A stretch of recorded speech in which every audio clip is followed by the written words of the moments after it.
안녕하세요. 책 읽어드리는 집사 백종환입니다.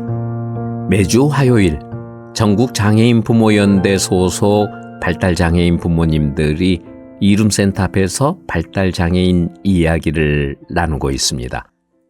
화요 집회에 참여하는 분들의 바람은 발달장애인 국가 책임제입니다. 오늘 이야기는 화요 집회 61회차 2023년 12월 12일 23살의 자폐아들을 키우고 있는 어머니의 이야기입니다.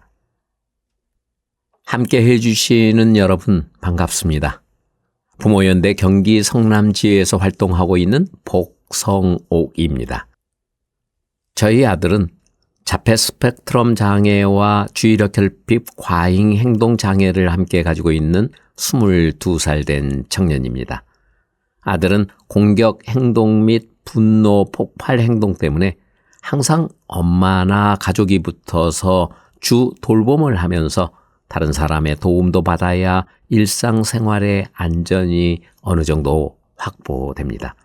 같은 장애를 가졌다 해도 모두 같은 게 아니라 사람에 따라 타고난 기질이 다르듯 명백하게 타고난 차이가 있는 것 같습니다.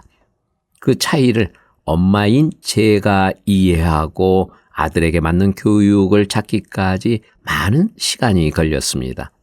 아들의 행동 문제를 개선해 보려고 오랜 세월 큰 금액의 치료비를 들였고 필요한 부모 교육도 시간이 날 때마다 부지런히 찾아다니며 배웠습니다. 발달장애 지원학과와 심리행동치료학과 대학원도 다니며 공부했습니다. 힘겨운 나날이었습니다. 아들의 행동이 무서워서 벌벌 떨며 남모르는 눈물도 많이 흘렸습니다.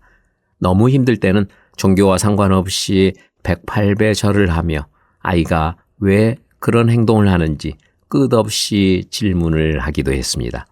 그러던 어느 날 갑자기 눈물이 쏟아지면서 아이바 로바스 박사의 말이 떠올랐습니다.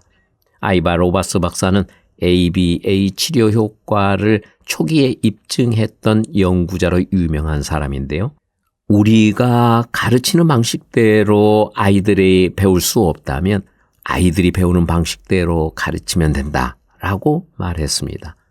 이 말을 떠올린 저는 지금까지 아들에게 제공했던 광범위한 교육들이 과연 아들에게 제대로 배울 권리가 보장된 방식이었을까 하는 질문을 던져보았습니다. 가르치는 교사나 부모 입장이 아닌 배우는 아이들 입장에서 제공된 교육이었는지를 다시 한번 짚어보았습니다. 그러자 비로소 신경을 곤두서게 했던 아이 입장이 조금씩 이해가 되었습니다.